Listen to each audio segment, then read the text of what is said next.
Le soleil, les merveilles du pays, un réveil de fraîcheur et de vie. Ensemble, vivons un moment de nostalgie.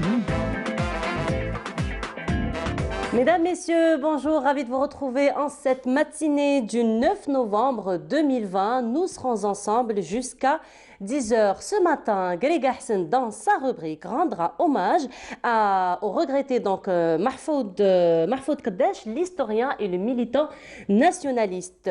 Aussi, Yazid Ait Mahieddine, lui, dans sa rubrique L'instant Dib, cette fois-ci va nous enchanter avec l'un des poèmes de Mohamed Dib. Il s'agit de l'enfant du jazz. Et Monsieur Santé de la chaîne 3, par contre, viendra cette fois-ci nous parler du Covid dans le milieu hospitalier particulièrement, et aussi la nécessité donc des barrières donc de santé, des barrières protectrices et sanitaires pour soulager surtout le personnel médical qui se trouve aujourd'hui débordé donc par le nombre de patients qui va vers les hôpitaux.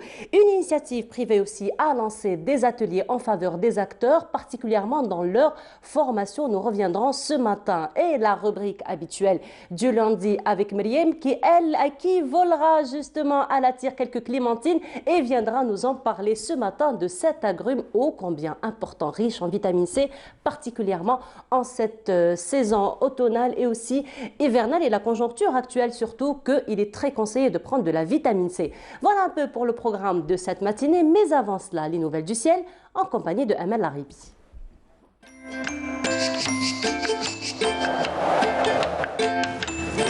La météo vous est présentée par Mobilis. Mobilis, أينما كنتم. Bonjour Amel. Bonjour Nour. Comment ça va Amel? Ça va, merci, très Alors bien. aujourd'hui, on a été servi par de la brume, on a été servi par de l'humidité en début de matinée. Très humide. Très Et humide. il va y avoir du soleil tout à Il va y l'heure. avoir du soleil, encore une fois gâté par le soleil. Gâté, oui, mais bon. Voilà, enfin gâté pour le soleil pour ceux qui aiment le soleil comme moi, très mais pas déçus pour moi, ceux qui préfèrent la pluie comme Un Amel. peu la pluie quand même. Mais ça va venir demain, Inch'Allah. Ça va venir. On a été servi par de la pluie. Pas assez quand même. Pas assez. Quelques pluies quand Voilà, même. exactement. Voilà, On espère, Inch'Allah. On espère. Alors un peu plus de détails. Merci Nour. Allez, on y va. Bonjour à tous et bon réveil. Eh bien pour aujourd'hui, on aura du soleil sur pratiquement l'ensemble des régions côtières avec un ciel partiellement voilé avec des orages sur les régions intérieures de l'ouest et le centre, des passages nuageux sur les Aurès avec des foyers orageux. La moitié sud également, on aura un ciel partiellement voilé avec des foyers orageux sur le sud-ouest et le nord Sahara. Ces nuages peuvent donner quelques pluies par endroit. Ailleurs, le soleil sera bel et bien présent vers l'extrême sud, le Gatassili, le Sahara central et le Sahara oriental. Les températures. L'après-midi, eh bien, Météo Algérie a prévu un maximum de 28 degrés du côté de Tiyouzou, 25 à Alger, à Naba, 23 à Oran, 21 à Rolizane, 24 Tlemcen, 22 degrés Batna, Djelfa, 27 à Al-Bayad. Au sud, eh bien, on relèvera 22 degrés à Béchar, 20 degrés à Gardaya, 26 Biskra, Tamanrasset et Janet, 32 Insalah, Borj Bedi Mokhtar, Ngzam et Tindouf, et le maximum cette fois-ci à Adrar avec 34 degrés. La mer, durant cette journée, eh bien, on aura une mer plutôt calme sur les côtes ouest et est, peu agitée sur les côtes centre, avec des vents qui vont souffler entre 10 et 20 km/h sur les côtes ouest et est, et 10 à 25 km/h sur les côtes centre de secteur ouest à nord-ouest. Et bien sûr, on termine suite avec l'éphéméride pour aujourd'hui. Le soleil se couchera vers 17h43. Et pour davantage d'informations, vous avez les sites de Météo Algérie. Passez une excellente matinée avec la suite des programmes sur Canal Algérie et à tout à l'heure.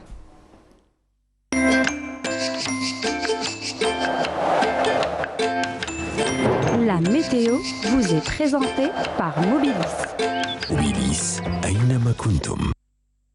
Merci beaucoup, Amel. On vous retrouvera donc tout à l'heure à midi, 19h, et demain en compagnie de Amel Almi. Voilà, merci beaucoup, Amel. Donc, on vous souhaite une très belle journée. Également. Et pause musicale, donc avant de retrouver Greg Hassan, donc pour rendre hommage à l'historien et au militant nationaliste Mahfoud Kaddesh, ce sera en compagnie du groupe Dzaïr qui nous interprète Hadi Hkaya.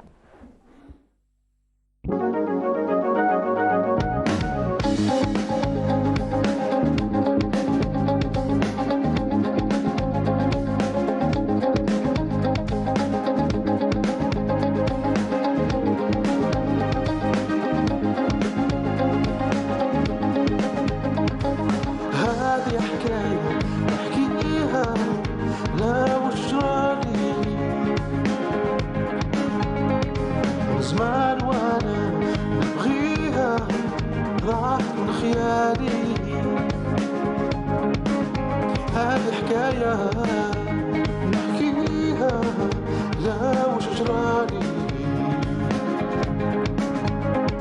من زمان وانا نبغيها راح من خيالي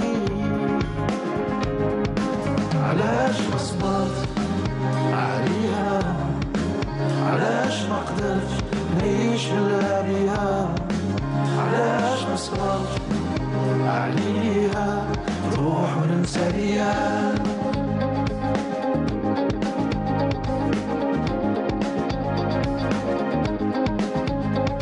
كل كلمة اللي كتبتها ليك عشت فيها حياتي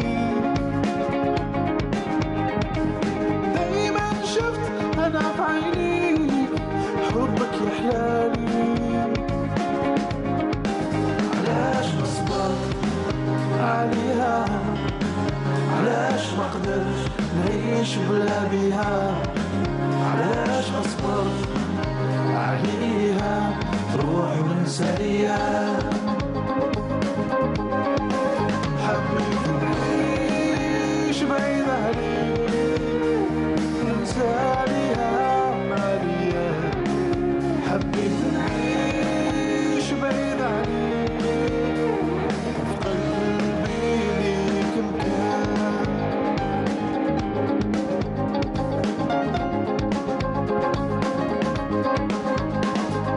هذه حكاية خليها يحلوكي حالي يا ويح من ذاق الحياة وهجرها كيفي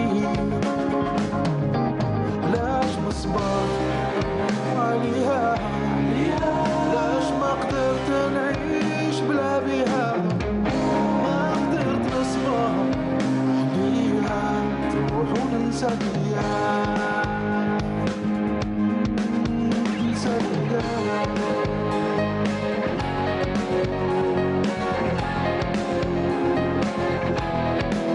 حبيت نعيش بعيد عليك ننسى ليها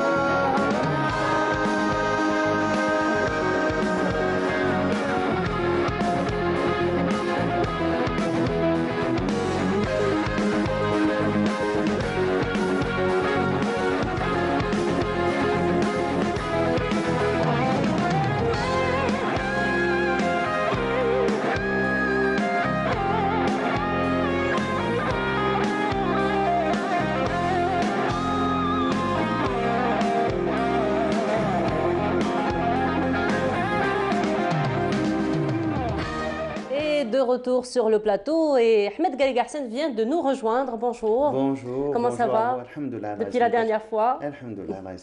Alors on reste toujours avec la série des hommages et ce mois-ci est un mois très particulier. Exactement. C'est le mois de la Révolution, c'est le mois de novembre, donc on doit quand même jeter un peu de lumière sur les personnages qui ont été à la fois auteurs, auteur dans les deux sens, auteur et acteur. Donc, auteur et acteur. Exactement. Et aujourd'hui, on va parler, Inch'Allah, du professeur Mahfoud Qaddash. Donc, c'est une sommité, c'est un grand nom dans l'histoire de l'Algérie.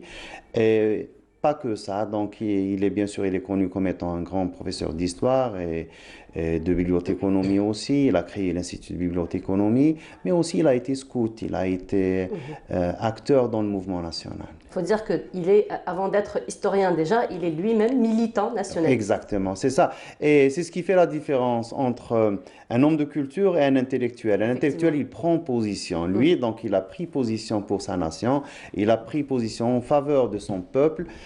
Donc, il n'a pas raté les rendez-vous d'histoire, il a été témoin lui-même.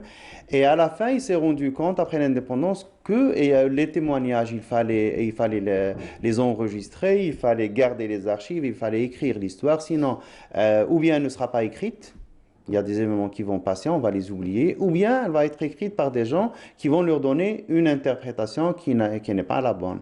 Donc, comme étant, et bien sûr, lui-même, donc, il est né en 1921 à la Casbah d'Alger, donc il a côtoyé plein de gens, il a vu le mouvement nationaliste algérien naître, donc il a été dans le mouvement, il a été dans le scoutisme.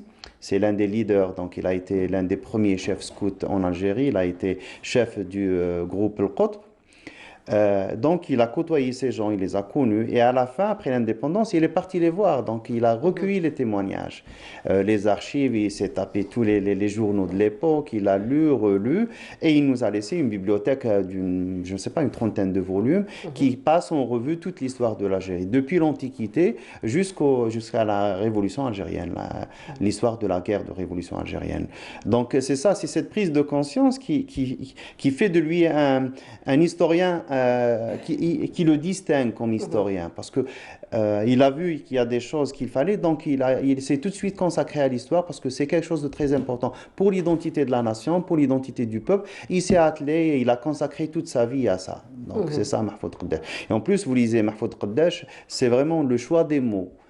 Donc, il scrute et il cherche le mot exact, il cherche la précision. Il n'y a pas d'apoprisme, il n'y a rien il ne laisse rien dans le brouillard, au hasard, dans le brouillard. Donc, il essaie d'être le plus précis possible. Bien sûr, il avait son idéologie politique, il avait une famille politique, tout le monde la connaît, c'était un humaniste, il était plutôt de gauche.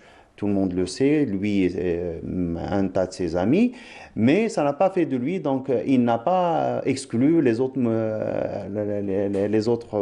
gens qui étaient actifs dans d'autres mouvements, qui étaient convaincus par d'autres idéologies. Bien au contraire, donc il a recueilli tout le monde. C'est normal parce qu'il s'inscrit dans l'intellectualisme, dans l'acceptation de l'autre, et puis dans l'échange. Exactement. Et c'est ça, donc c'est ce qu'il fait. Donc vous cherchez maintenant quelqu'un qui veut écrire sur l'histoire du mouvement national, il n'a pas moyen d'éviter les 2 volumes, 985 pages, je crois, donc c'est 1000 pages, écrites par Mahfoud Qaddash. Et pour cela, donc il est parti, il a interviewé les témoins directs, il est parti les voir, il a consulté les archives, il a consulté les journaux, en plus de son propre vécu à lui-même. Donc vous voulez écrire quelque chose sur le scoutisme algérien, Mahfoud Qaddash est inévitable, vous devez voir. Vous voulez lire sur Amir Khaled, il est toujours là, le 8 mai 45, il a écrit sur ça. Donc c'est ça Mahfoud Qaddash. C'est vraiment un géant de l'histoire de l'Algérie contemporaine. Voilà, donc là nous sommes en train de voir quelques écrits. Voilà, Récits de feu, c'est des témoignages qu'il a lui-même recueillis et présentés dans ce livre. Donc c'est des moudjahidines, c'est des chouhada qui ont fait des actions marquantes et donc dans toute l'Algérie, donc pas qu'à Alger, lui il est d'Alger, mais il est parti voir des gens, il a recueilli des témoignages et il les a collectés. Donc c'est ça le travail de l'historien. Donc c'est pas juste lire et reprendre l'analyse ou le réinterpréter, c'est vraiment le recueillir les témoignages, aller à la recherche des documents, plonger dans les salles d'archives. Donc c'est tout ça le travail de l'historien. Et puis donc il y a le 8 mai 45 qui est un moment phare de l'histoire de l'Algérie contemporaine, et Mahfoud Qaddash, le tournant décisif dans toute l'histoire coloniale. C'est très important parce que eux-mêmes il l'a vécu. Donc les Algériens sortaient comme tout le monde des affres de la guerre 39-45. Donc ils étaient contents. Ils ont cru que le pays d'occupation allait réaliser ses promesses, mais en fin de compte rien. Donc c'était juste après, c'était les massacres du 8 mai 45 à Guelmach, Rata. Même ici à Alger, il y a eu des morts et partout en Algérie. Donc il a fait ce travail. Et pour moi, donc, de toute l'œuvre de Cheikh Mahfoud Qaddash, il faut l'appeler comme ça, du professeur Mahfoud Qaddash, c'est l'histoire du nationalisme algérien qui reste un travail colossal. Il a fait un travail, une œuvre d'une richesse et d'un travail et ce qui m'étonne, c'est qu'en prenant les 2 pavés, vous vous dites, mais c'est pas vrai, il a fait tout ça tout seul. Donc on se pose la question. J'allais vous poser cette question par rapport à ça, parce que généralement les historiens se spécialisent généralement dans une période bien particulière, particulièrement quand il s'agit de l'histoire coloniale, parce que c'est quand même un siècle et 32 ans.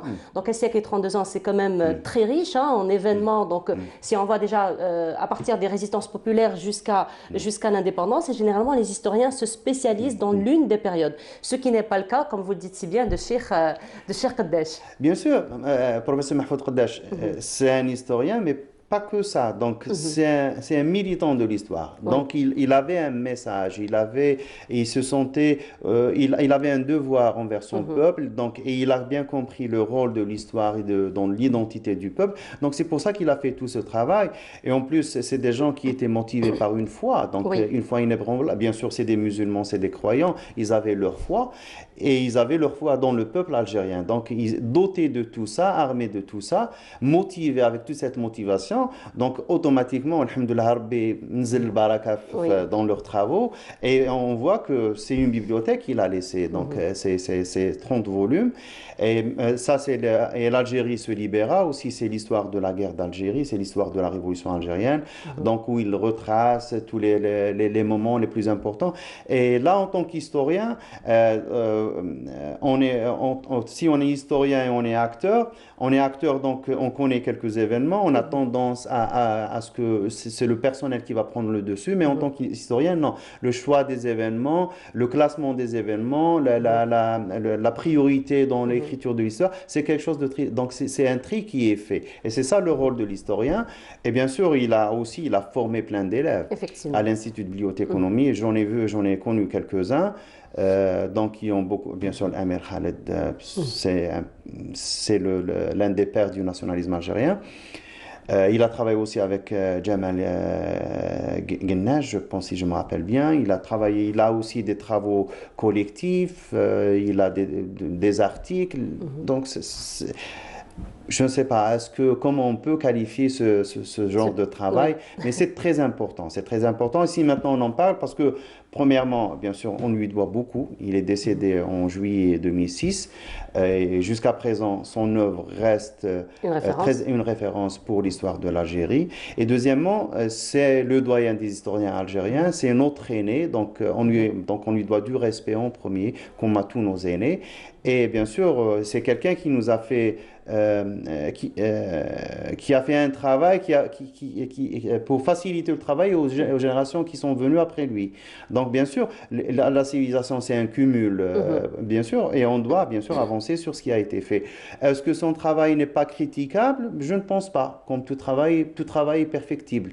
Mais c'est quelqu'un qui a fait un travail colossal et voilà, effectivement. Donc, il faut dire qu'il a rassemblé beaucoup de puzzles dans l'histoire d'Algérie, surtout qu'il reste quand même quelques points qui ne sont pas encore clarifiés jusqu'à présent. Et c'est aux gens qui sont venus après. Donc, on n'a pas à le critiquer, à dire pourquoi il n'a pas parlé de ceci, de cela. Il faut dire surtout, Ahmed Ghaliga Hassen, que ces 30 volumes sont déjà une piste de... Il y a déjà tout un travail qui est fait, mais une piste pour les générations futures. Exactement. Il a déblayé, donc il a dégagé des sentiers à suivre. Donc, il a peut-être terminé quelques travaux. Il reste d'autres points de vue, il reste d'autres questions, d'autres points d'interrogation qu'il faut. Donc, c'est aux gens qui sont venus après lui de compléter le travail. De compléter. Et on ne peut pas... j'ai vu qu'il y a peut-être tendance à exclure. Donc, il y a un problème dans l'école algérienne, dans l'école d'histoire algérienne, il y a des exclusions. Donc, il est inexcluable.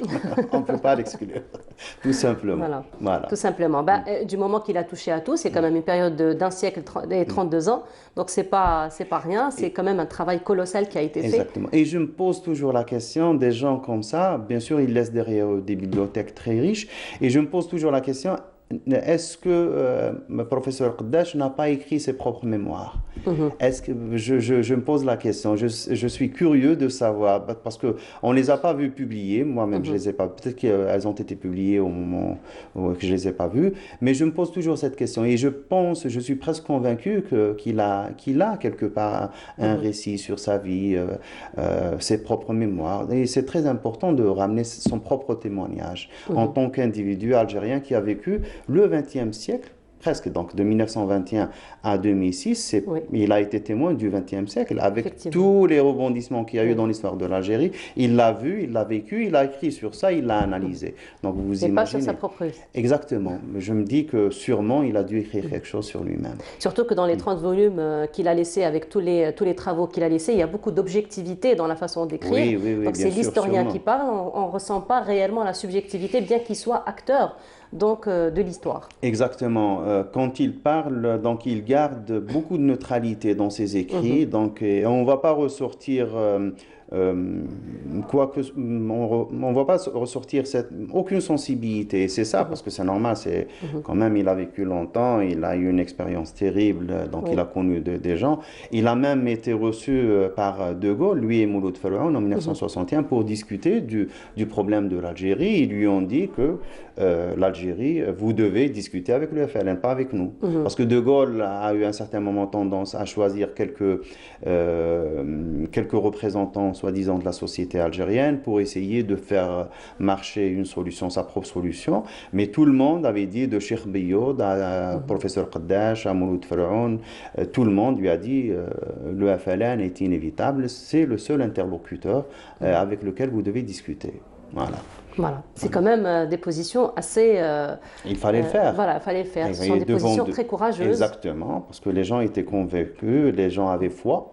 Et les gens, c'est des militants, donc ils n'ont pas peur, ils n'ont pas froid aux yeux, ils disent les choses telles qu'ils les voient. Ils ont vécu l'injustice. Lui-même, à 6 ans, il a perdu son père, donc il a commencé à vendre dans les rues, il a commencé à faire des petits métiers. Il a étudié malgré le système colonial, il a étudié toute la misère, avec toute la misère, avec beaucoup de sacrifices et de sa part et de sa famille. Donc il est arrivé à un point, donc tout le mérite lui revient. Donc le système colonial n'a aucun mérite sur lui. Donc c'est ça Mahfoud Qaddash. Voilà, vous avez évoqué aussi Mouloud Ferroun. Voilà, Allah yarhamou, qui a été assassiné par l'Ouest juste après, donc quelques mois plus tard, en 62, en mars 62, si la mémoire ne me trahit pas. Exactement, c'est l'Ouest qui a, donc lui et d'autres Algériens qu'on a perdus, et c'est des intellectuels qui ont marqué leur époque. Voilà. Exactement. Merci beaucoup pour ce très bel hommage que vous avez rendu ce matin quand même à la référence, on va dire, de l'écriture, de l'histoire de l'Algérie.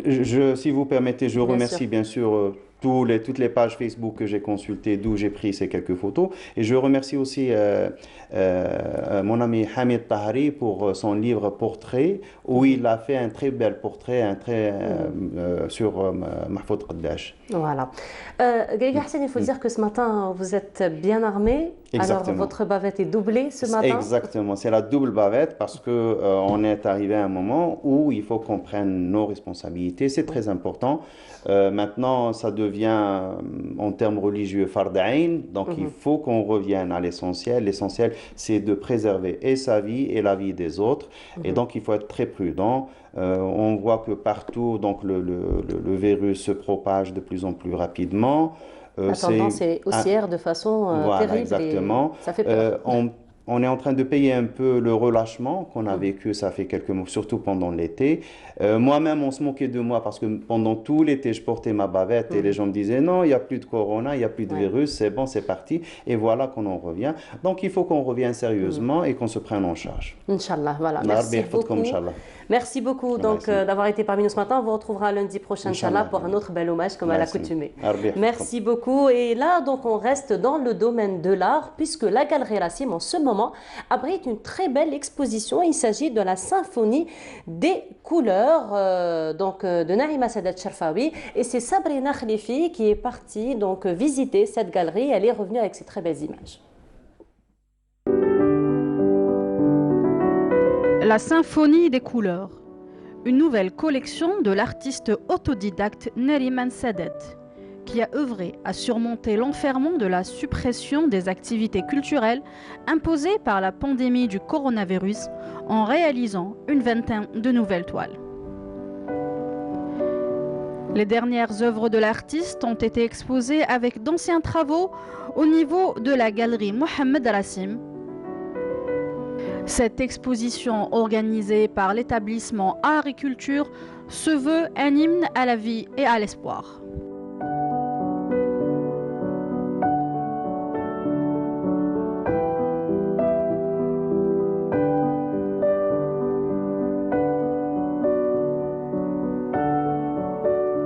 Pour l'artiste, l'art abstrait permet de s'évader à travers un alliage de couleurs en harmonie et des objets disposés de manière aléatoire.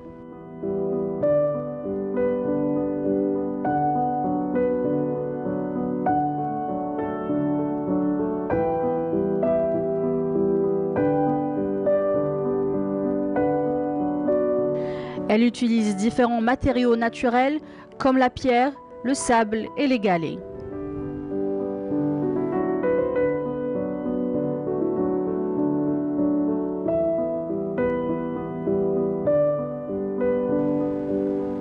Alliant collage et peinture, les œuvres de Nariman Sadat évoquent des états d'esprit et des situations de vie quotidienne exprimées dans un éclatement de couleurs chaudes abordant l'identité et la liberté.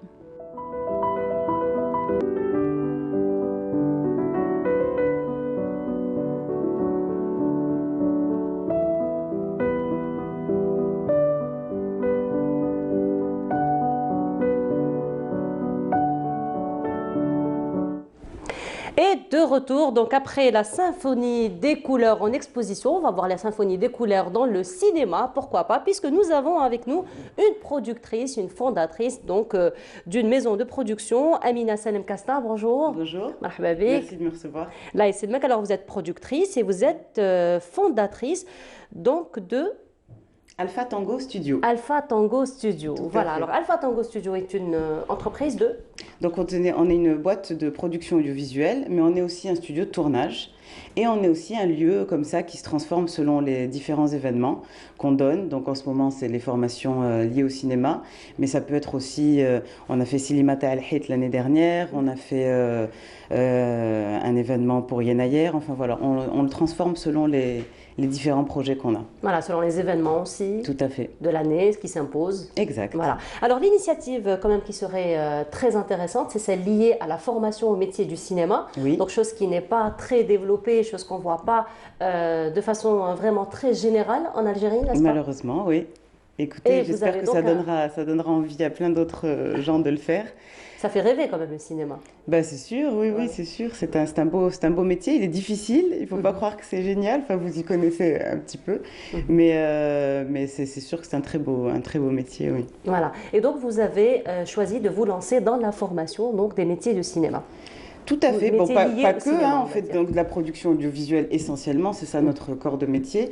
Mais on a lancé depuis le mois de septembre des formations donc liées au métier du cinéma. Donc on a fait de formation de réalisation avec Karim Moussaoui, on a fait formation d'acteur avec Idir Ben Aïbouch, formation d'écriture de scénario avec Shouki Amari, et on en a plein d'autres qui arrivent. On va s'attaquer aux métiers techniques, donc le stylisme, la déco, le maquillage. Donc on va vraiment essayer de toucher tous les aspects reliés à la production d'un film. Relié à la production d'un film et tout ce qui se passe derrière la caméra aussi. Exactement. Voilà, chose qu'on ne voit pas, Tout à chose que fait. le téléspectateur ne voit pas forcément. C'est Voilà, vrai. c'est vrai que lorsqu'on dit maquillage par exemple, c'est tout un art. Bien sûr, il y a des effets spéciaux dans le maquillage, il y a Il y a des plein de raccords choses. aussi à respecter. Tout à fait. Tout Voilà. à fait. Alors, pour ce qui est donc aujourd'hui, il faut dire que la conjoncture actuelle liée à, donc, au Covid-19, vous faites comment? D'autant plus que ce sont des métiers, on a besoin de se faire former de façon présentielle. oui. Vous faites comment? Vous vous organisez Alors comment? écoutez, la chance qu'on a, c'est qu'on a un espace très grand, donc on a 250 mètres carrés. Et on limite évidemment le nombre d'inscriptions pour respecter la distanciation. Et on prend donc bien évidemment toutes les précautions. Donc on prend la température à l'arrivée, on a du gel douche un peu partout, du gel hydroalcoolique. Je ne suis pas encore réveillée, excusez-moi. Hydroalcoolique, donc un peu partout. Et puis, On dit que les artistes ne sont pas du matin, c'est vrai? Ça se confirme. Et puis voilà, donc la distanciation, on s'arrange à chaque fois en fait pour que tout le monde soit bien séparé les uns des autres. Après, c'est sûr que c'est pas évident, mais on fait avec. Il faut protéger les autres et nous protéger nous-mêmes, quoi. Qu'en est-il de l'atelier d'octobre? Donc en octobre, on a eu, donc je vous ai dit, Shouki Amari, on a eu Karim Moussaoui pour la réalisation. Et là, on a commencé le week-end dernier et ça se prolonge la semaine prochaine. Nous sommes en train de voir des photos qui Oui. défilent. Donc la semaine prochaine, on va avoir donc les ateliers d'initiation au jeu d'acteur. Donc on a fait un week-end consacré au théâtre et le week-end suivant est consacré au cinéma, au jeu d'acteur, donc face caméra. Et l'avantage, comme on est une société de production, c'est qu'on ne fait pas, on pousse l'atelier jusqu'à produire un film. D'accord. C'est-à-dire que l'atelier d'écriture a servi à écrire un court-métrage. Ce court-métrage-là va être réalisé lors de l'atelier de réalisation et on va utiliser les acteurs qui auront fait l'atelier d'actorat. Donc on essaye voilà, d'avoir un produit à la fin qu'on peut montrer et dont on peut être fier, quoi. Voilà, une formation plutôt complète, hein. Tout à fait. Voilà. Tout à fait. Et donc vous faites participer finalement tous les adhérents, on va dire tous les participants aux différents ateliers. Tout à fait, tout à fait. Voilà, le scénario est écrit par eux, avec évidemment leur coach. Les acteurs seront assistés par leur coach et les réalisateurs, apprentis réalisateurs, seront assistés par le coach aussi. Un projet de fin d'études. Pratiquement. Mine de rien. Oui, Voilà. tout à fait. Un projet de fin d'études, mine de rien. Alors, quel est l'engouement un petit peu de la part des participants? Est-ce que vous voyez quand même que la communauté, plutôt que la société s'intéresse au métier du cinéma, s'intéresse au métier d'acteur? Écoutez, oui, je vous avoue qu'on a un peu lancé ça en phase test parce qu'avec le Covid, donc les tournages ont beaucoup diminué, puis on a peur d'avoir une grosse équipe sur un plateau, etc. Donc on a un peu lancé ça en se disant, bon, on va essayer, comme on a souvent des demandes de stage, on a souvent des personnes qui nous disent, voilà, est-ce qu'on peut assister à un tournage, est-ce qu'on peut faire ci, est-ce qu'on peut faire ça? Et on s'est dit, pourquoi, comme il manque malheureusement de formation, on s'est dit, ben, c'est vrai, on a le studio, on a le matériel, on a les équipes, on a des personnes très compétentes ici dans le domaine. Pourquoi ne pas se lancer dans la formation? Et donc on a lancé ça un peu en test en septembre. Ça s'est très très bien passé. Et puis du coup on a continué en octobre, en novembre. Oui, les gens, ça les intéresse grandement. Et puis aussi le fait de travailler avec des personnes qui ont réalisé des films, qui sont allées à l'étranger, qui ont eu une vie, que ce soit à Venise, à Cannes. Ça leur fait quelque chose d'être avec ces personnes-là, quoi. C'est une belle référence pour eux. Bien sûr. Oui. Alors, est-ce qu'il y a des critères requis, des critères particuliers pour les gens qui viennent profiter des formations que vous proposez? Alors, tout dépend de la formation. Quand on fait une formation d'initiation, c'est vraiment ouvert à tous. Après, quand on fait des formations plus poussées, où on va vraiment demander aux personnes de réaliser ou d'écrire, on demande à ce qu'il y ait quand même un petit peu d'expérience où là on demande des CV et puis une lettre d'intention. Il n'y a pas des niveaux comme ça, par exemple, que vous proposez par rapport à votre formation? Si justement, voilà, c'est ça, c'est soit l'initiation et donc là il n'y a pas de niveau, on débute, soit... Et ensuite ils vont se perfectionner voilà, exactement, avec le temps. Tout à fait. Très bien. Alors sur quelle base vous allez, par exemple, pour proposer votre programme? C'est-à-dire, pardon. Alors, vous avez plusieurs ateliers. Donc, dans chaque atelier, il y a un programme que vous proposez de formation. Bien sûr. Alors, quelle est la base, justement, de la conception de votre programme? Alors, le programme... Parce que vous allez quand même de l'initiation, hein, vers une professionnalisation. Voilà, j'y arrive. Tout à fait. Non, le programme, c'est le coach qui le définit. Alors, quand c'est pour l'actorat, évidemment, il y a des jeux, il y a des exercices. On a vu quand même les photos qui défilaient, on a vu même des exercices physiques que vous faites. Oui, bien sûr, carrément. Bien sûr. Il est important d'être en bonne forme. On travaille sur un scénario, on les laisse donc chacun en équipe travailler ses dialogues. Ensuite, ils viennent en représentation.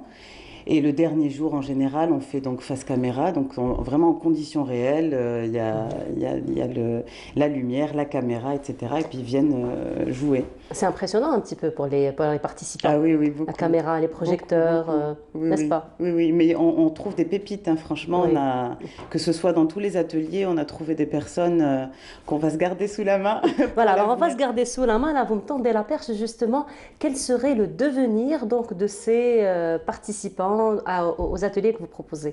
Mais écoutez, justement, quand on voit qu'il y a des personnes qui ont du talent et qui ont vraiment l'envie de poursuivre, donc on va leur proposer de travailler avec nous, peut-être dans un premier temps en tant que stagiaire ou en tant que figurant pour le cas des acteurs, faire des petits rôles pour démarrer, pour se faire les dents, et puis ensuite, pourquoi pas leur offrir une vraie belle opportunité. Très bien. Alors, ce sont des ateliers que vous avez commencé récemment ou ça fait quand même un bon bout de temps? En septembre. En septembre. Oui. Je veux dire avant la session de septembre. Est-ce que ça vous est déjà... Non, avant ça, vraiment, on s'occupait que des tournages et puis on faisait des événements au studio. Donc, tout ce qui est relié à l'art et la culture, donc que ce soit des expositions, même des défilés. Voilà, on s'intéresse toujours aux jeunes et à ce qu'ils peuvent offrir de frais. Et donc, voilà, on faisait ça. Mais les ateliers ont commencé vraiment en septembre cette année. D'accord, donc vous avez commencé en septembre, donc avant vous ne l'avez pas fait. Est-ce que c'est parce que vous avez réellement ressenti probablement un manque de personnel, un manque de Oui. professionnels Tout dans à le fait. domaine? Un manque et surtout une volonté chez les jeunes d'apprendre ce métier. Donc oui, Il faut dire que c'est un métier qui fait rêver quand même. il y a de plus en plus de compétences dans notre domaine, mais c'est vrai que c'est quand même pas assez. On voit la période de Ramadan où il y a beaucoup de tournages, on s'arrache un peu les techniciens, on s'arrache les acteurs parce qu'il y en a pas beaucoup, oui. Donc il se serait bien qu'il y en ait plus et voilà. Et puis ils ont envie vraiment, ils ont très envie, donc ça nous motive, quoi. Effectivement. Alors là, vous me tendez une autre perche. Vous me parlez quand même d'une période de Ramadan, là où on s'arrache un petit peu tous les professionnels. Alors, qu'en est-il du reste de l'année? Parce que c'est vrai que le mois de Ramadan, on a vraiment l'impression que le téléspectateur se réconcilie carrément avec les médias d'une manière générale. Donc c'est pendant le mois de Ramadan. Mais qu'en est-il du reste de l'année? Bah écoutez, le reste de l'année, je ne vous cache pas qu'on souffre un petit peu. C'est vrai que tout se concentre sur ce mois-là. Oui. Après, on aimerait que ça se passe sur l'année. Nous, on a des productions qu'on propose à l'année. Alors souvent, on se rabat sur le net parce qu'il n'y a pas assez intemporel Internet, mais on aimerait vraiment pouvoir produire des séries, des émissions sur toute l'année. On se bat pour. Après, malheureusement, c'est vrai que ça fonctionne beaucoup pendant le mois de Ramadan. Il faut que les gens aussi regardent plus la télé le reste de l'année. Le reste de l'année, voilà. C'est vrai que le reste de l'année, parfois, on passe à côté de très belles productions. Tout à fait, tout à fait. Voilà, parce qu'il y a toujours cette réconciliation, finalement, le mois de Ramadan. Oui, oui. Voilà. Mais il faut dire aussi qu'avec les nouvelles technologies, les jeunes d'aujourd'hui, on a du mal à les fixer en face d'une télévision, à écouter de la radio. Oui. Donc, quand on a donc un média, finalement, qui nous accompagne partout.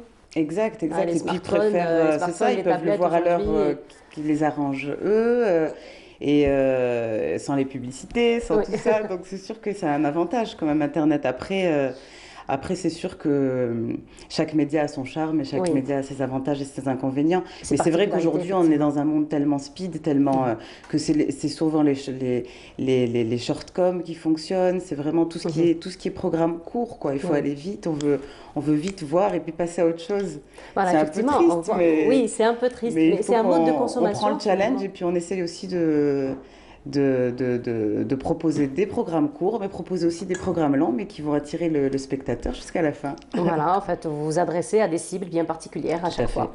Voilà, donc ce sont des études que vous faites auparavant, des études de marché, des études d'audience pour faire vos productions. Comment ça se passe pour vous? Alors écoutez, on fonctionne beaucoup avec le cœur. Hein. Oui. Il y a des réalisateurs qui viennent nous proposer des projets, et puis soit ça nous parle, soit ça nous parle pas. Hein. Après, moi je suis pas très ce thème-là est à la mode, alors parlons de ça. Moi je fonctionne pas comme ça. Peut-être que je devrais, peut-être non. Mais non, moi je lis ce qu'on m'envoie et si ça me parle, et puis si la relation avec le réalisateur, la réalisatrice, le feeling est très important, le relationnel parce qu'on va quand même passer un bon bout de temps ensemble, donc il faut que ça fonctionne. Si tout ça fait que ça fonctionne, ben on y va, on fonce et puis voilà. Alors vous avez quand même une petite expérience avec les réseaux sociaux, avec Internet, avec les nouvelles technologies. Oui. On n'a pas le choix. On n'a pas le choix. Alors vous la vivez comment cette expérience? Ben écoutez, c'est très chronophage, ça prend beaucoup de temps. Souvent voilà, on a envie de faire autre chose, on a envie de lire des scénarios, on a envie de faire des choses plus concrètes. Mais c'est vrai que, par exemple, pour la formation, les formations, tout s'est passé sur Internet, quoi. On a tout, voilà, on a créé une image, on doit publier informer sur les formateurs, informer sur le studio, sur le lieu. Donc ça prend énormément de temps, oui. Voilà, énormément de temps pour des productions quand même qui sont courtes généralement, de short programmes. Oui, tout à fait. Oui. Il faut partager partout, sur Instagram, sur YouTube, sur Facebook. Il faut non-stop. Non-stop, effectivement. Vous avez des projets en cours? Oui, j'ai plein de projets en cours. Alors bon, il y en a qui sont en stand-by parce qu'à cause des conditions actuelles. Mais oui, on a un long métrage qui va se passer dans le désert. On a un documentaire sur la musique qui va se passer à Timimoun aussi. On a un short-com qu'on aimerait donc passer ce mois de Ramadan, Inch'Allah. Inch'Allah. Et puis une émission, donc voyage culinaire, où on va un peu se balader dans les 48 wilayas à la rencontre des producteurs locaux. Vous avez du pain sur la planche. Et oui, mais il y a tellement de choses à voir. C'est tellement diversifié. Oui, oui, oui. Voilà. Eh ben, merci beaucoup. C'est moi qui vous remercie. Ça a été un plaisir. Merci. Vraiment, on vous souhaite une très belle continuation. On vous souhaite beaucoup de succès. Merci. Puis on vous retrouvera très bientôt, Inch'Allah, pour revenir sur vos projets. Avec grand plaisir. Voilà, marhaba bik. Merci beaucoup. Je rappelle Amina Salem Casta. Donc, vous êtes productrice et vous êtes la fondatrice donc de Alpha Tango Studio. Alpha Tango Studio. Merci beaucoup d'avoir été parmi nous ce matin. Et on continue le programme. Et cette fois-ci, ça va être... on va aller du côté, donc en compagnie plutôt de Badia Amarni, qui, elle, s'est intéressée à l'ouverture d'un espace. D'ailleurs, c'est un espace culturel, un espace d'exposition. Il pourra peut-être intéresser un lieu de tournage, pourquoi pas. Et donc, ça va être un lieu d'exposition qui a ouvert récemment au niveau de Didouche Morad. Et c'est Badia Amarni qui s'est intéressée à ce sujet que je vous laisse découvrir.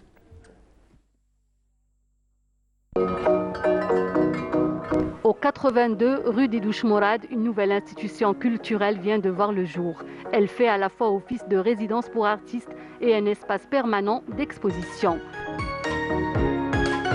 Rhizium est une institution qui accompagne les artistes, qui les produit et qui les promeut ici en Algérie et à l'international. Elle a pour objectif le développement du secteur des arts visuels en Algérie. Nous avons comme objectif de combler tous les vides autour de la création, c'est-à-dire l'artiste n'a qu'à se concentrer sur sa création. Le premier exposant au niveau de l'espace galerie est Bardi. Cet artiste peintre au pinceau agile exprime ses sentiments sur toile, mais aussi en maniant l'argile pour en faire de belles œuvres.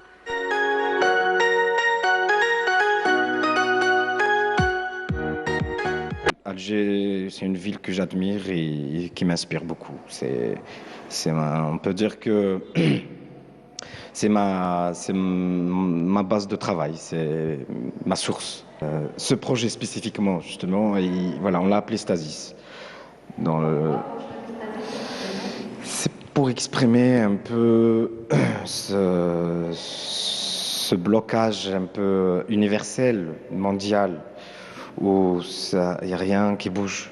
Que ce soit au plan des idées, au plan sur tous les plans, même l'art. Je délire un peu sur le monde. Dans cet espace convivial, l'art sera au rendez-vous de 9h du matin à 17h. Les amoureux du beau et de la création artistique, sous tous ses aspects, pourront s'y rendre. Un programme d'exposition est déjà tracé et jusqu'à la fin de l'année prochaine.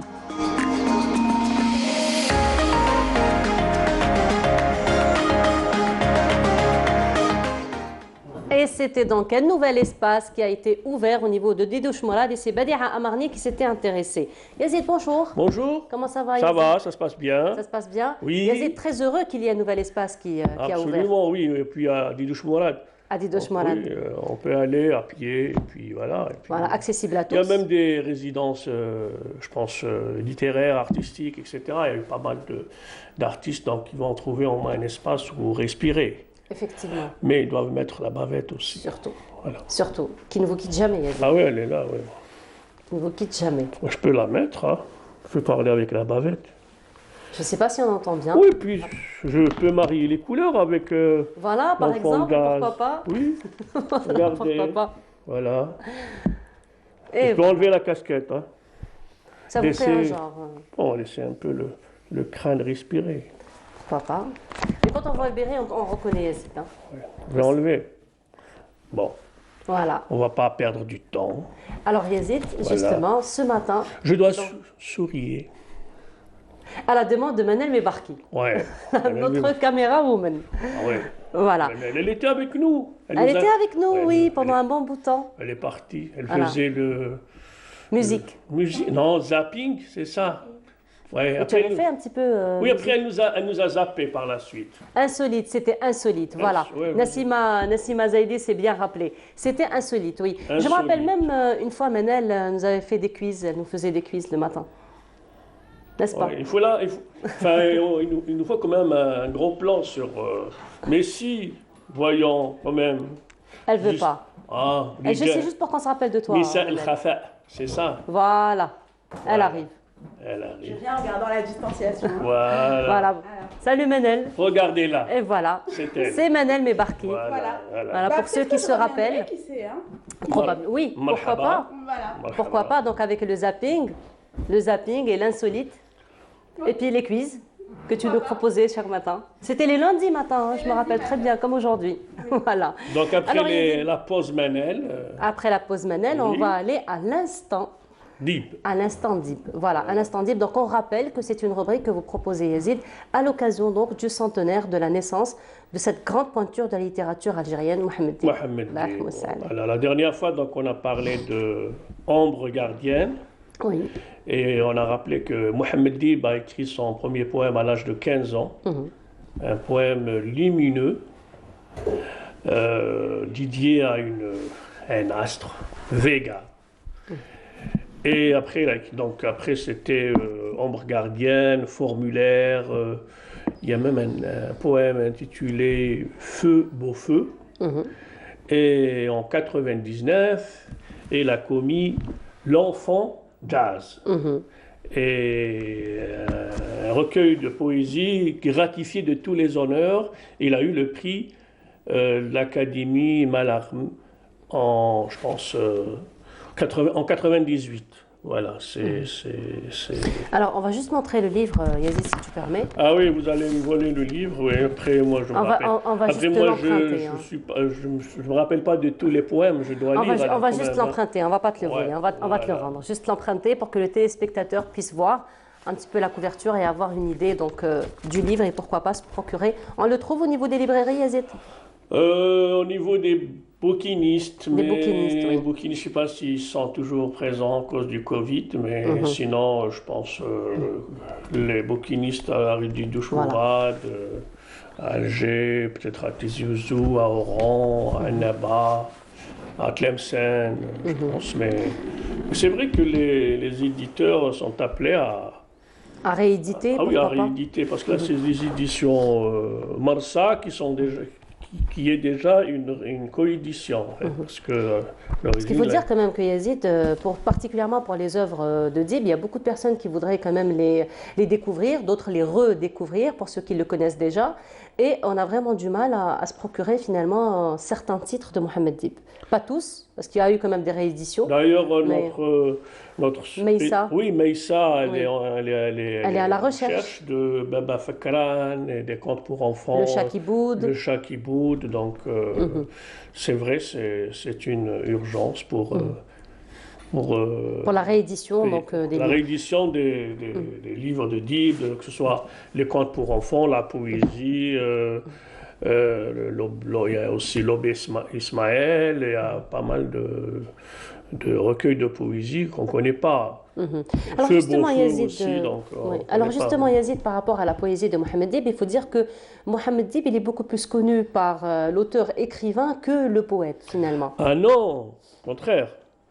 Il est foncièrement poète. Il a commencé à faire de la poésie avant d'écrire, avant d'entamer la carrière romanesque. Il a commencé par la poésie. Et même sa littérature, elle est gorgée de poésie. C'est un écrivain solaire, c'est un écrivain tellurien, et toute sa littérature est une ode à la poésie. Voilà. Et sa poésie, elle est... Par exemple, L'Enfant Jazz, c'est un recueil de poèmes qui est scindé en 3 parties. Ici, donc la première partie, elle s'intitule Ici. La deuxième partie, c'est Ailleurs. Et la troisième partie, Guerre. Et guerre, dans la partie intitulée Guerre, elle est sans nom. Par exemple, dans les 2 parties, c'est des parties où il y a des noms. Mais dans la partie Guerre, où il relate son expérience, sa vie, parce qu'il a vécu la guerre. Il a vécu la guerre la libération du pays. Il a été témoin, effectivement. Il a été témoin et toute sa trilogie algérienne était marquée par la guerre, par l'atrocité de la guerre. Et on voit que, il rappelle que c'est une guerre sans nom parce qu'on ne voit pas de nom. Il n'y a que des chiffres romains, il n'y a que des chiffres et ça veut dire quelque chose parce que, par exemple, justement, ça a une signification particulière. Oui, par rapport à la première partie, par exemple, nous avons, ça s'appelle déjà ici. Il y a par exemple le poème intitulé L'oubli, ouvrir, l'heure, calme, la nuit. Le deuxième s'appelle ailleurs, il y a le mur, fin du jour, le dormeur, le noir, le fou, le bon, l'étrangère. Mais à la guerre, il n'y a que des chiffres. 1, 2, 3, 4. C'est une guerre sans nom. Au fait, ce que tu veux dire par son nom, c'est que les poèmes ne sont pas titrés, c'est pas comme les autres, c'est ça? Absolument, absolument. Et c'est pas fortuit. On peut les voir. Oui. Voilà. Vous pouvez me montrer. Voilà. Entre-temps, je donc peux ça, c'est peut-être ailleurs, par exemple.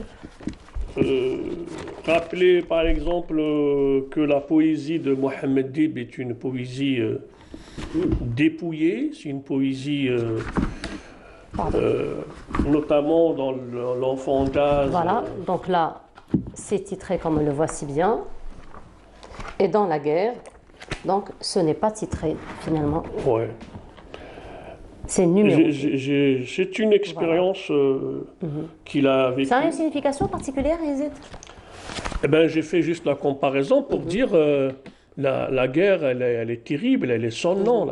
La guerre, déjà les premières victimes de la guerre sont les personnes les plus vulnérables, c'est les enfants, c'est la poésie. Oui. Peut-être une lecture, Yazid? Oui, je voulais juste dire que par rapport à la lecture, déjà, le premier poème intitulé L'oubli, déjà, il fait une entrée de chant où il décrit les lieux, où il dit « Il y avait une table, il y avait une chaise. Il oublia quoi? Il retenait son souffle. Il y avait une pendule. Il y avait un buffet. Il y avait une fenêtre. Des oiseaux y passaient. Il leva les yeux et les vit passer. » On a l'impression que c'est des comptines pour enfants. Mais on plonge dans l'espace, hein. Vraiment, on imagine le lieu. Oui, en fait, c'est de cette petite désinvolture de l'enfance. Avec cette belle musique qui accompagne, oui, que tu as choisi toi-même. Oui, c'est une musique jazz, donc comme c'est l'enfant jazz, donc il raconte l'enfance, il raconte ses impressions d'enfant, ce qu'il a vu ce buffet, il a vu et puis il se rappelle que ça fait peut-être 10 ans, ça fait peut-être 20 ans, ça fait que c'était loin. Oui.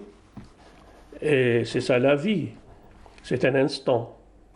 C'est l'instant poésie, c'est l'instant Dib. Oui. Et par la suite, il y a aussi un poème, et dans la poésie de l'enfant jazz, il y a toujours la troisième personne, il. Et il devient le garçon, l'enfant, et il y a toujours un rapport fusionnel avec la mère. Toujours. Toujours. Oui. On retrouve toujours la mère chez Dib. La mère, dans le sens, la mère patrie, la mère, la fusion avec la mère protectrice. Et par exemple, dans un autre poème,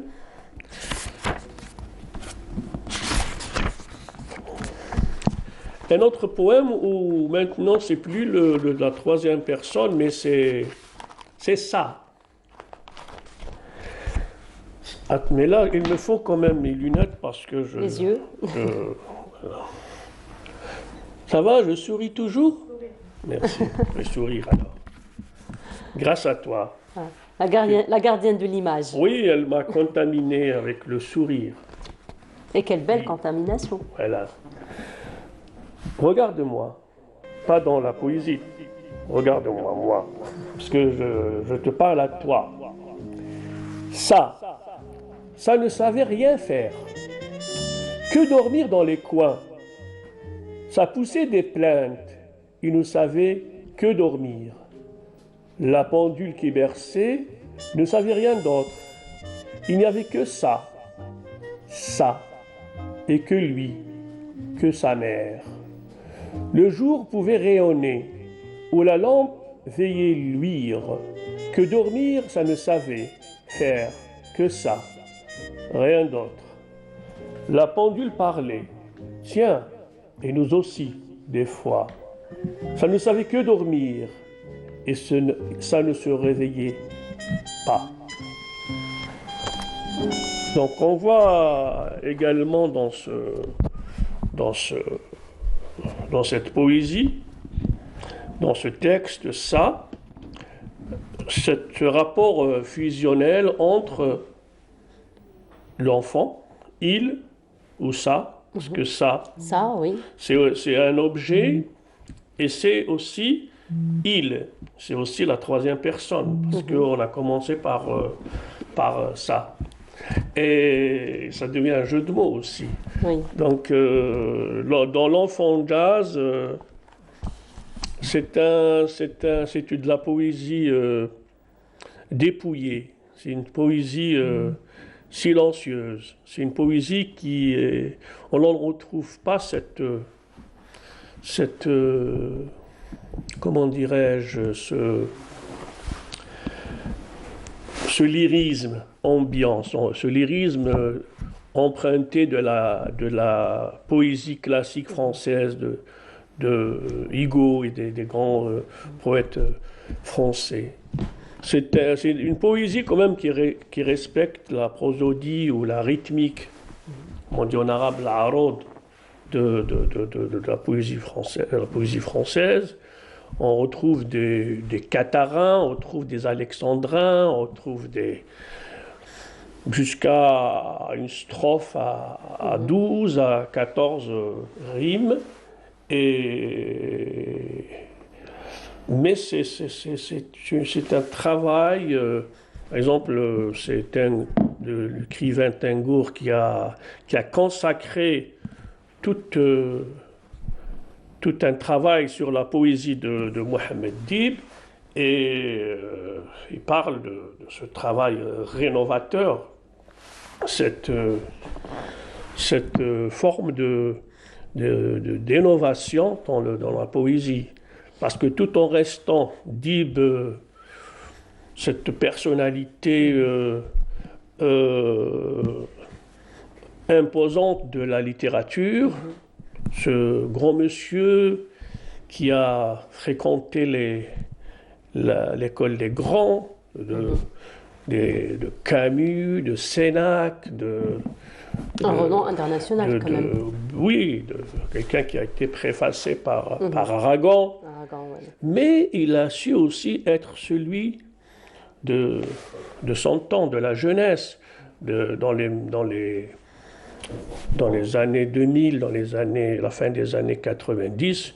Il a fait pratiquement du slam, il a carrément fait de la poésie des banlieues. Il est quelqu'un qui est impressionnant parce qu'il passe d'un registre à un autre avec beaucoup de panache, avec beaucoup de classe. Et je demande à ce que l'école algérienne enseigne Dib et enseigne la poésie de Dib. Parce que... Je me rappelle, Yazid, lorsque j'ai fait le collège, nous avons étudié le texte de l'incendie. Pas tout le roman, mais on a eu quand même le texte de l'incendie et c'était comme ça. Oui, mais l'incendie, le métier à tisser, la trilogie algérienne, c'est important parce que l'enfant est biberonné dans la langue française, dans la langue avec... on apprend déjà les règles de l'écriture, on apprend... Et puis, on est face à un témoin du siècle. Et surtout, Yazid, tu l'avais bien évoqué lorsque tu as dit que Mohamed Dib a marqué son temps. Il a marqué sa jeunesse, mais il est toujours d'actualité. Lorsqu'on le lit, on se retrouve un petit peu, on retrouve quand même la vie d'aujourd'hui dans ses écrits. Oui, absolument, mais il reste d'actualité. Oui, il reste d'actualité, mais je pense que ça reste des livres qu'on trouve dans des niches comme ça, chez les libraires. Pas les libraires, mais les bouquinistes. Il faut chercher, il faut essayer de chercher, de fouiller pour trouver comme ça. Et puis il est propre, hein, regardez. Oui. Il est vraiment peut-être ils l'ont même pas ouvert. Je pense que ça reste un appel quand même pour les éditeurs afin de rééditer les titres de Mohamed c'est une œuvre de salut public, notamment dans le domaine littéraire et culturel, de rééditer la poésie de Dib. Et comme disait comme disait Matou Blounès, il faut qu'il soit remboursé par la sécurité sociale. Voilà. Effectivement, oui. Voilà, ça c'est bien dit par contre. Je voulais aussi, parce que nous allons parler de l'ailleurs, de rappeler aussi pourquoi d'ailleurs, moi je n'ai pas posé la question. Oui. Hein. Oui, je dois sourire. Voilà. Et la gardienne de l'image est toujours là. Elle m'a dit que je suis grincheux à l'image, que je ne suis pas... il fallait que je dise les choses. Oui, elle a raison en fait. C'est une bonne directrice... Photo. Directrice artistique. Directrice artistique. Voilà. Donc, vous ne m'avez pas posé la question pourquoi l'enfant jazz. J'allais poser la question pourquoi l'enfant jazz, et après on était tellement emportés par... L'enfant jazz, parce que dans la structure du poème, il est structuré comme des comptines d'enfants. Et dans la thématique, il aborde la question de l'enfant, et que le jazz est une sensation d'une insouciance de l'enfance, de l'innocence de l'enfance. Et puis, comme Mohamed Dib a visité les États-Unis, il a été à Los Angeles, il a écrit aussi un livre sur Los Angeles, et il parle aussi de la condition difficile des Noirs américains. Comment le jazz et l'expression et le blues sont l'expression de la condition difficile dans laquelle les Noirs américains ont vécu, notamment l'esclavage, la traite négrière. Donc, dans le roman, il y a des passages... moi, je pense, si je peux lire un autre recueil, un autre poème, si c'est possible, je sais pas qu'est-ce qu'on est en train de te souffler à l'oreillette, et ça me déconcentre. Ah ben, Nassima, je suis vraiment désolée. Mais Nassima, c'est bien. Emporté par la poésie de Dib. Voilà. Donc je vais lire Le Jardin, parce qu'après, on va cueillir des clémentines chez Meriem. Chez Meriem, effectivement. C'était exactement ce que Nassima me disait d'ailleurs. Hein. Ah oui? Oui. Ok, donc je vais lire. Elle m'a dit qu'on va avoir de la clémentine et de la confiture de courge aussi. Donc un amrabat, donc je savais tout, voilà. Comme je suis marabout d'Afrique, donc... Mais avant cela, ça sera une poésie. Voilà.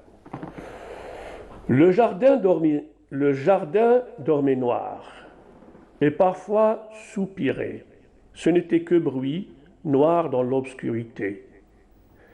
Et la maison elle-même, toute sacrifiée à la nuit, une dépendance noire.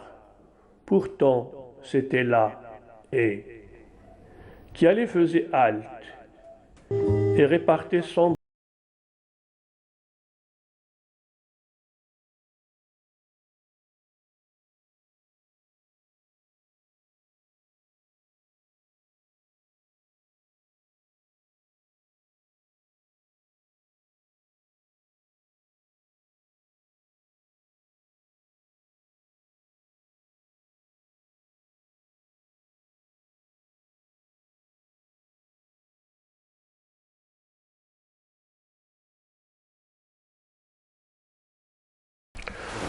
Donc, la Pas les mots, hein, vraiment, quand on écoute. on a deux attitudes, deux postures quand on lit Mohammed Dib.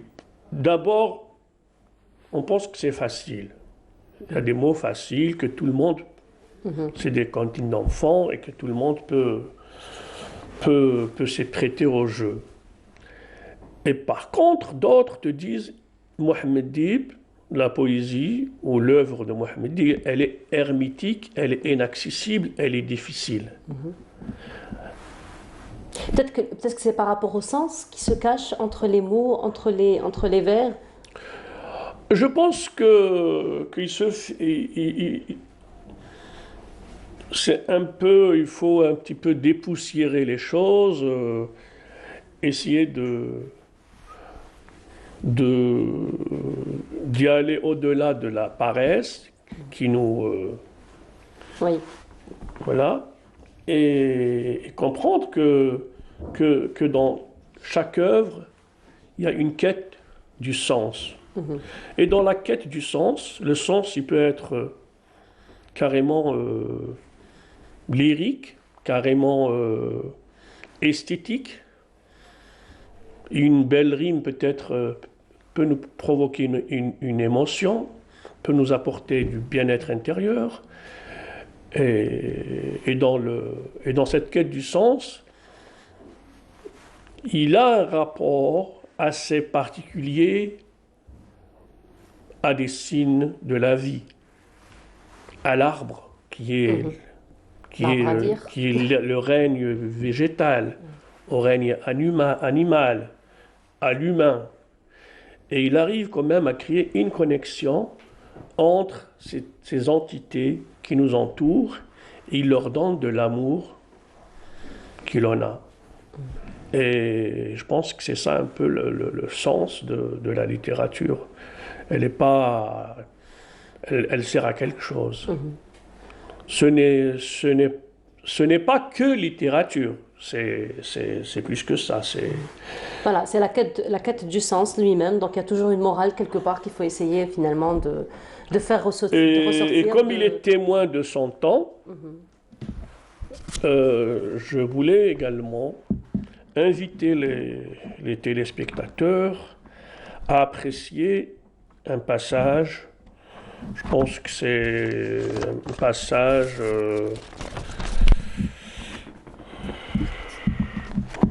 Non, Mazel.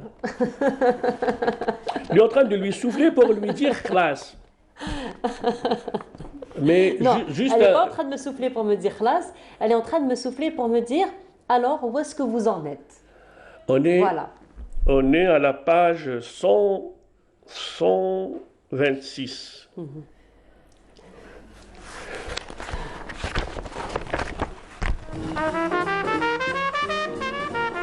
Puis le silence. On vit ce qui était plus vrai. Les arbres forçaient la note. Mais c'était la guerre. Point. Encore du mal fait au paysage. Et un certain soleil apparut.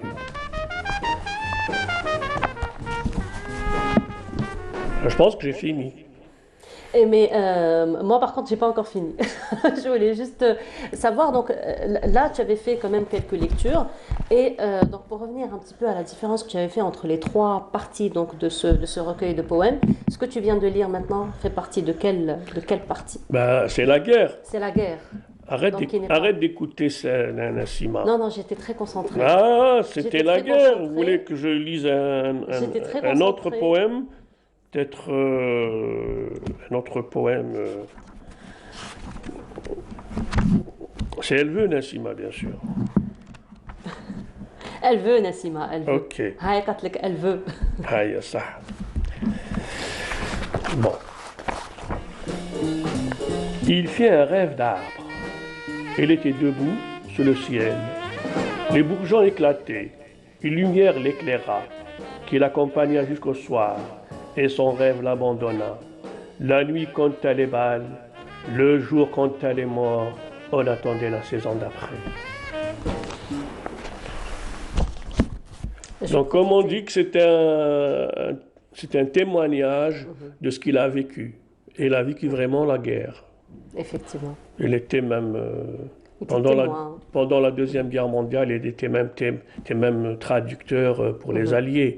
Donc non seulement la guerre coloniale, la guerre féroce de la colonisation, et puis la grande guerre, Deuxième Guerre mondiale, entre les Alliés et le fascisme. Donc il était quand même un témoin, un écrivain, un intellectuel, un poète. Et le poète et la poésie règnent sur la guerre, règnent. C'est pratiquement cet enfant qui est là, qui sent les choses et qui les dit comme une innocente cantine.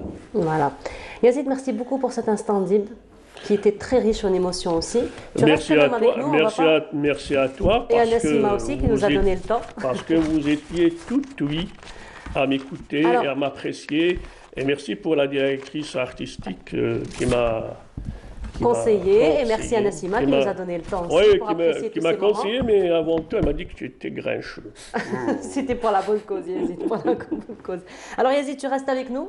On va recevoir Mariam dans un petit moment qui va nous parler d'un fruit de saison. Un fruit, donc, il s'agit d'un agrume, un fruit très riche en vitamine C.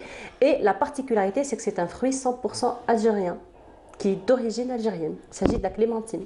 Et voilà, et Mariam va nous en parler dans un petit moment. Alors, on rappelle que notre émission est sponsorisée par Coral Peinture.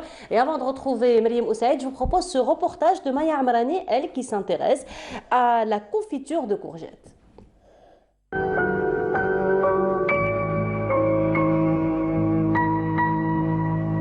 Passionnée de plantes et de peinture sur verre, Madame Luna Moussi nous reçoit dans sa maison où la magie des plantes nous donne une certaine sérénité. Mais la passion n'a pas de limite chez Madame Yemina. Avec son esprit créatif, elle nous fait découvrir des compositions de ces différentes confitures. Aujourd'hui, je vais vous préparer une confiture à la courge. La courge, c'est un légume. On l'utilise dans les soupes, dans les sauces et tout ça, mais on oublie que c'est aussi un légume qu'on peut préparer en confiture. Ça se marie très bien avec l'orange, avec la carotte aussi. Ou bien on peut la faire seule, nature, ou bien avec des épices. Moi je la prépare avec des épices douces, comme l'anis étoilé, le gingembre, ou la cannelle. En fait, moi j'essaye de ne pas faire des confitures très très sucrées.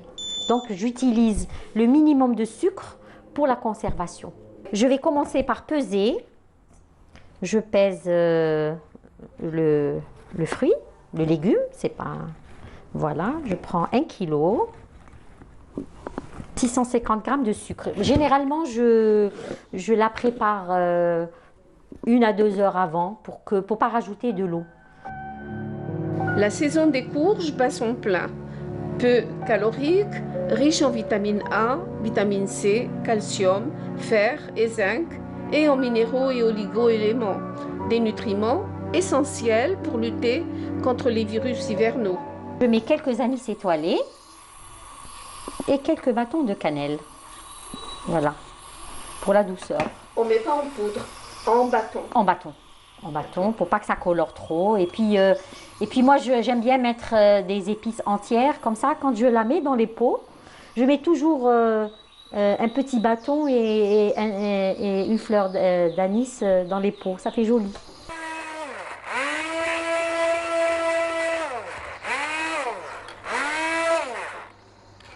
Dès que je remplis, je ferme. Et pour faire joli, je prends un anis et je ferme. Voilà, je ferme bien. Pour faire joli et pour conserver le parfum. Conserver le parfum, voilà. À la longue, plus ça reste, plus ça se parfume, voilà. La courge est reconnue pour ses vertus anti-âge et détoxifiantes. Elle aide la peau à se défendre contre les effets néfastes du soleil et favorise la production naturelle du collagène. Et puis, il y a des fruits confits. Ça, c'est des oranges confites, des pamplemousses confits, des poires confites. Ça, c'est des mandarines que vous pouvez commander. On peut livrer aussi. D'accord. Voilà. Donc, j'ai un compte Instagram qui s'appelle Layamna Confiture. Layamna Confiture. Layamna, voilà, pour l'anecdote, c'est ma grand-mère qui était... championne. Allah yarhamha, oui, elle est décédée il y a longtemps, qui était elle vraiment. Alors c'est elle qui vous a appris, qui vous a. Oui, c'est elle qui a transmis à ma mère, qui elle nous a transmis à nous. La courge famille des cucurbitacées à consommer sans retenue, car elle est l'allié de notre santé.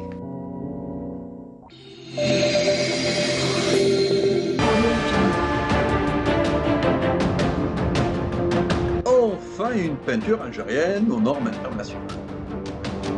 Tous vos besoins en peinture intérieure, peinture métal, préparation de support ou peinture extérieure, choisissez Coral Peinture. Coral Peinture, c'est l'EMA à faire.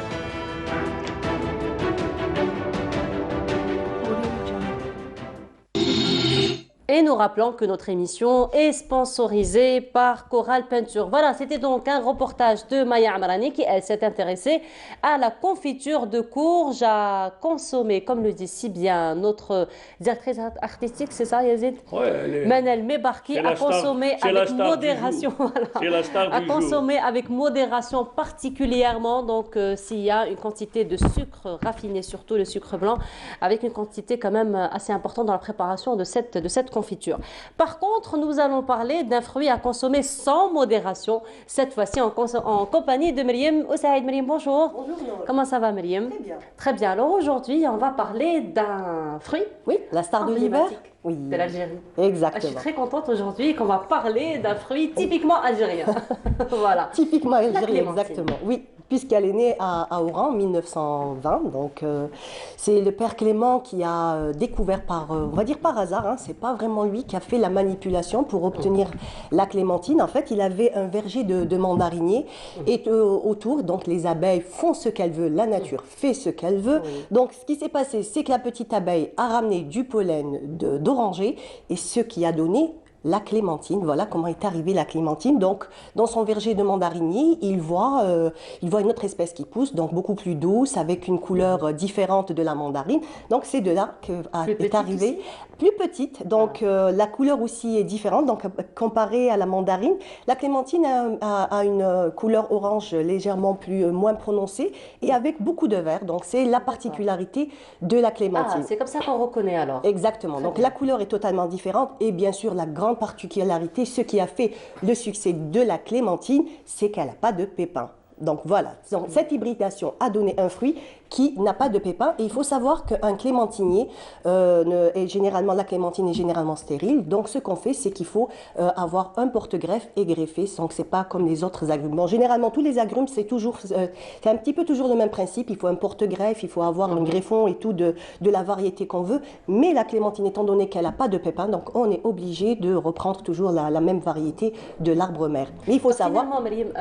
Finalement, Myriam, lorsqu'on voit les marchands de fruits nous mettre comme ça des pancartes pancarte avec mandarine sans pépins, donc on doit de suite penser que c'est de la clémentine et non pas de la mandarine. Exactement, c'est Voilà. vrai. C'est vrai, c'est exactement ça. Donc, la mandarine a beaucoup de pépins, elle a un goût beaucoup plus parfumé, la couleur est beaucoup plus foncée, beaucoup plus orange soutenue.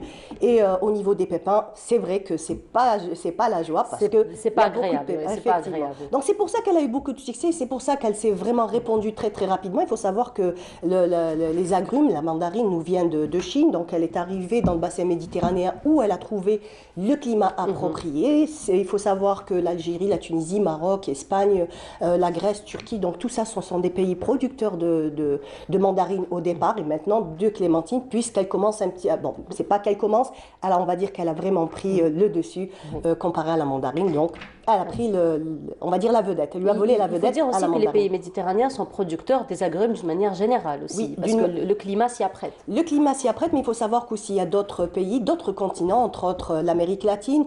On a aussi les États-Unis, qui est pratiquement le premier producteur de jus d'orange. Donc eux aussi, ils ont des agrumes. Il faut savoir qu'eux aussi, ils ont certaines régions où le climat ressemble beaucoup au nôtre. Et au niveau, par contre, ce qui fait la particularité de la mandarine et de la clémentine, et généralement de tous les agrumes du bassin méditerranéen, c'est le climat. Même si on retrouve un climat un peu similaire, mais ça ne sera jamais le même. Donc, ce qui fait, c'est qu'on connaît très bien la métidja, qui était pendant très très longtemps donc l'endroit où l'on retrouvait les plus beaux agrumes et les plus grandes quantités. Maintenant, ça c'est un petit peu, on va dire, c'est parti un peu plus loin puisqu'on la retrouve dans d'autres villes, dans d'autres wilayas où on cultive la clémentine et d'autres variétés aussi. Il y a de nouvelles variétés qui commencent à arriver. Ce qui est impressionnant, c'est qu'on cultive les agrumes aussi dans le désert aujourd'hui, au Sahara. Oui, voilà, effectivement. Et plutôt les agrumes s'adaptent très bien. Yazid, un faible probablement pour les agrumes, la clémentine particulièrement?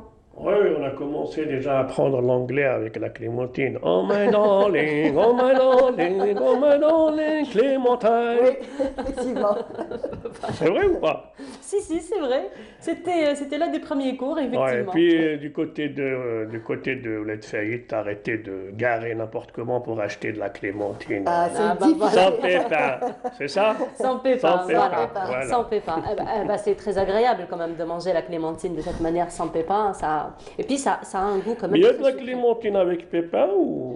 Oui, en fait, la clémentine avec pépins, ce qui se passe, c'est qu'étant donné qu'il y a énormément de vergers, donc comme je vous l'ai dit, au niveau de la pollinisation, et ce qui fait, c'est des abeilles ramènent du pollen d'autres vergers, d'orangers ou autre chose, même de citronniers, ça donnera en fait, la fleur ne Et donnera pourquoi on pas n'aime pas les pépins?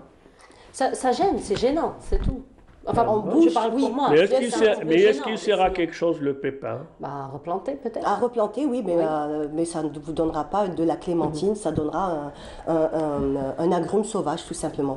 Voilà. Pour agrémenter, pourquoi pas, donc, des jardins ou peut-être des allées ou peut-être.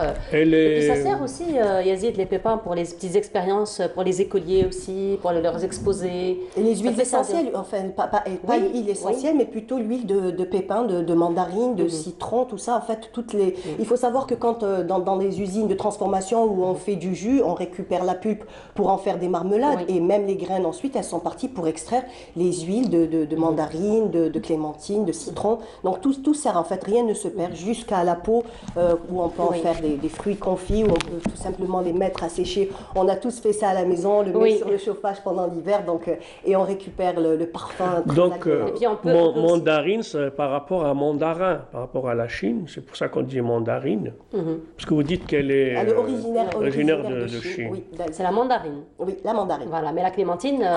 c'est la petite oranaise, la petite oranaise. Voilà. Mais la petite oranaise, c'était le... Comment il s'appelle déjà? Clément. C'est ça, oui, le père Clément. Il lui a donné son nom d'ailleurs. Il lui a donné, voilà. Donc, mais elle existait peut-être avant le père Clément. En fait, non, dans tous les livres de botanique et tout, on n'avait pas encore répertorié cette variété-là. Peut-être il y avait Cheikh Messaoud qui était là et on l'a oublié peut-être. Parce que, oui, c'est comme, il faut faire des recherches, c'est comme Henri Lot. C'est comme Henri Lot, on dit que c'est lui qui a trouvé la vache qui pleure sur les gravures rupestres du Tassili. Alors que ce n'était pas lui, c'est Djibril, c'est lui qui l'a emmené pour... donc il ne faut pas oublier l'histoire officielle narrés par les conquérants, peut-être ils oublient ceux qui étaient peut-être dans à l'origine, ceux qui étaient dans les figurants, peut-être parmi les figurants ceux qu'on ne voit pas, ceux qui sont dans les cartes postales, qui sont dans ceux qui sont dans l'exotisme qu'on montre comme ça, et peut-être parmi eux, il y a quelqu'un qui était à l'origine. Très probable. Il faut pousser un peu plus peut-être les recherches dans ce sens. Mais pour l'instant, l'origine revient donc au père Clément. Voilà. En attendant donc d'avoir d'autres recherches, probablement. C'est très probable. Allez, tu peux attraper. Hop, je lance bien encore, ça va. Alors la particularité de la mandarine, c'est que la peau se détache facilement. Il faut savoir qu'elle est riche. En plus, on a du mal à trouver. C'est de la censure maintenant. Vous êtes directeur artistique, pas une... Mais non. Moi, là, par contre, je parle à sa place. Mais Manel fait très attention aux livres parce que tu disais depuis tout à l'heure qu'on a du mal à les trouver. C'est chez les bouquinistes, il faut dénicher. Donc, c'est vraiment pour protéger J'en ai deux. Alors, tu vas nous offrir. Non, jamais. Personnellement, on reste avec ta générosité à toi, Mariam. Allez, moi, tu sais, à la clémentine. Donc, riche en vitamine C, bien sûr. Pendant l'hiver, on a vraiment besoin de vitamines pour un petit peu affronter le froid et un petit peu le temps un peu changeant. Donc, ce qu'il faut savoir, c'est que la petite peau, les petits filaments blancs, c'est très très bon puisque c'est excellent. Donc, c'est de la fibre, excellent pour le transit intestinal. Bien entendu, orange dit vitamine A, donc de la vitamine A, beaucoup d'oligo-éléments, de la vitamine C. Le sucre aussi, il est modéré puisqu'on sait très bien que ce n'est pas vraiment le fruit le plus sucré qui existe, donc à consommer sans modération.